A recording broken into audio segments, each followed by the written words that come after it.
Hi, welcome to BlindOwl Outdoors. We hope you enjoy our channel, and if possible, could you please join our Patreon page? We really need your help. It's been a long, hard road. Thank you. Hi, welcome to BlindOwl Outdoors. Look at this, guys. This is my breakfast today. 2.5 kilos. So it's 4.4 pounds. Probably over 5 pounds. Of course, it's got the guts in it and stuff yet too. No head though. But huge thighs and legs on it. Nice big fat breast. Big enough that it's barely walking around. They're just they're all laying down now. So we have to start eating them. They're not going to get much bigger than this.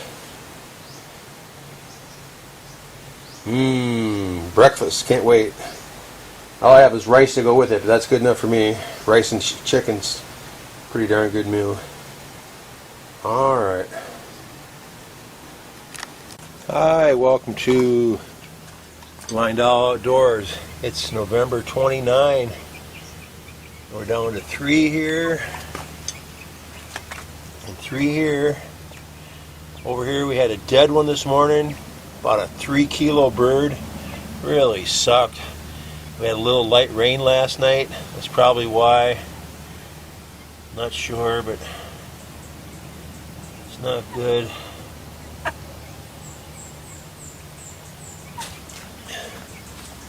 These little guys over here, there's 20 in this cage, and I was worried they weren't growing fast enough, and all of a sudden they're just taking off like crazy. I'm trying to keep plenty of food in there for them. Giving them food 2 to 3 times a day and changing their water once a day. They're doing pretty darn good. Look at that guy there.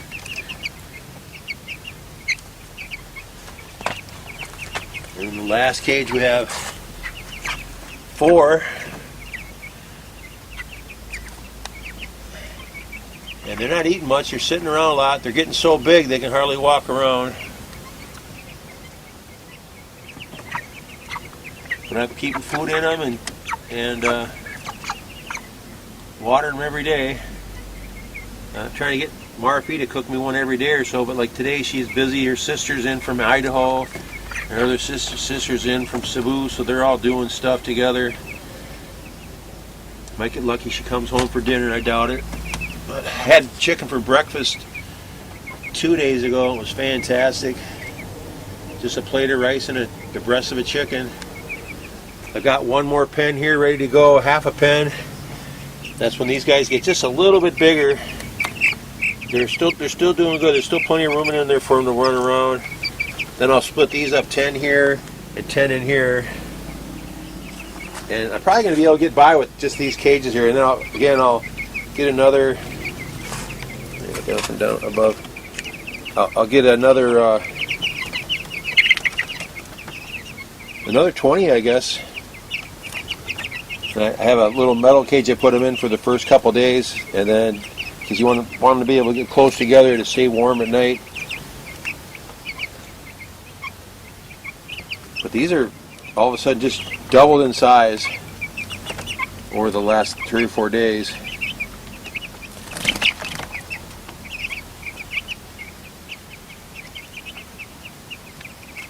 They're doing good. It's going to be real hard to find chicks in the upcoming weeks because they all get bought up for Christmas time. And before there was only one place in town that sold broilers. They're Class B or C broilers. These are Class A broilers here. This is something different. These are set up for 30 days to be almost 2 kilos in 30 days. The other ones are 45 days for 1.5 kilos if you're lucky. And I used to lose a lot more with the other ones. But so far we lost 6 out of this batch. And the worst part was I bought them because you don't know what the weather's going to be here. Actually, when I bought them, we had, I think it was 5 days of real high winds and cool temperatures, so it's really tough on the chicks. But this group of chicks I got here, these were probably a week old when I got them. Where these over here were a day old. These just came out of the box. In fact, when I got my other chicks, I bet they were this old when the other ones that I got. But these here in this group here, these grew fast too. Now these birds right here that you see sitting, they're sitting down. They're so big they can hardly walk around. These are 4-pounders easy, 4 to 5 pounders, 2 to 2.5 kilos. They just don't quit. They eat all day long. I think the one on the right's a hen, the one on the right's a male.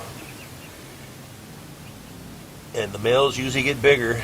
And I wish you could tell which ones they were when you buy them, because you can't tell when they're little babies. But they both taste exactly the same. The secret again for birds is they have to be confined so they're not out walking around. These birds here wouldn't walk around anyway because of the, oops, just got a drop of water right in the camera. These birds wouldn't walk around anyway because they just develop so fast ahead of their bones almost. They almost have arthritis and stuff, and water on the camera. Compared to a local chicken.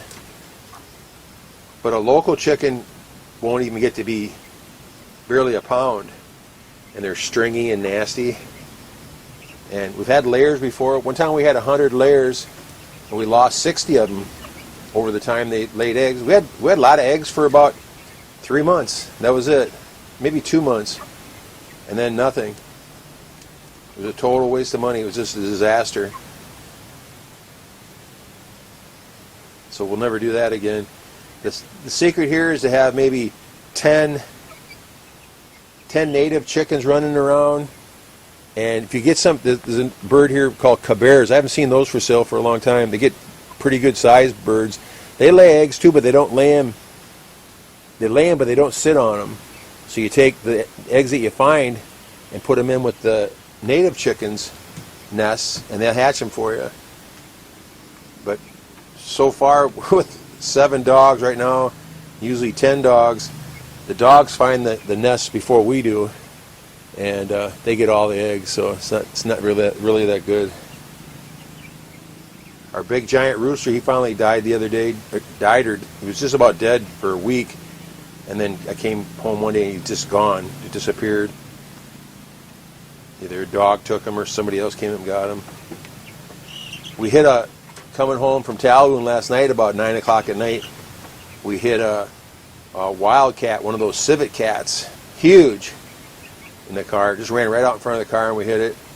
But we went back to go get it, to look at it, and it was gone. So it must not have hit it hard enough to kill it. Or it was a ghost or something. I don't know what it was, but we hit it hard. And Marife was real surprised that we couldn't find it because it was very strange. But the chickens are doing good. The little ones are doing fantastic. If we don't lose any of these here, it'll be a miracle. It'll be absolutely great. They're all running around real healthy. And get these split up into 10 per cage. I think we'll really have something. And get a real nice harvest out of them. Marife can only eat so many chickens. She gets kind of sick of them after a while. I could eat a chicken every day myself because it's good meat. And it's worth it too because when we get the chickens, the first chicken we ate was only 175 pesos for the entire chicken. For all 20 of them, any one of those. Well, I only ate one of them. Then I bought some more food. That one took it up to 194 per chicken. And then next one's like 220 per chicken, something like that. Every time I buy another 10 kilos of food, the price goes up. But those are pesos, so 179 is about $3.50 or something like that for the whole chicken. The first one was 1.5 kilos. The second one I ate, the third one I ate was 2.5 kilos for 194 pesos.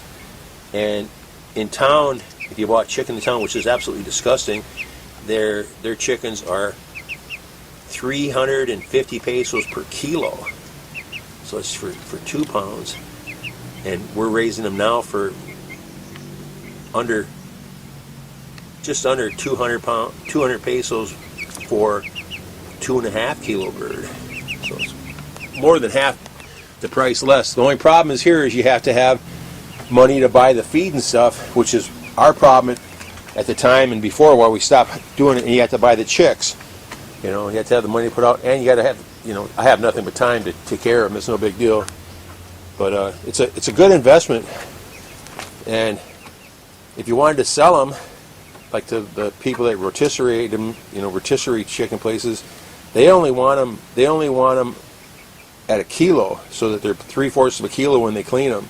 They only want little ones. So you could pump them out and actually make money at it. But the hard part is you got to clean them and get them all ready for them, and you got to have a buyer for them. That's the big key. But Christmas is coming, so there's a big market. Take care, everybody. Thanks for watching. Take care.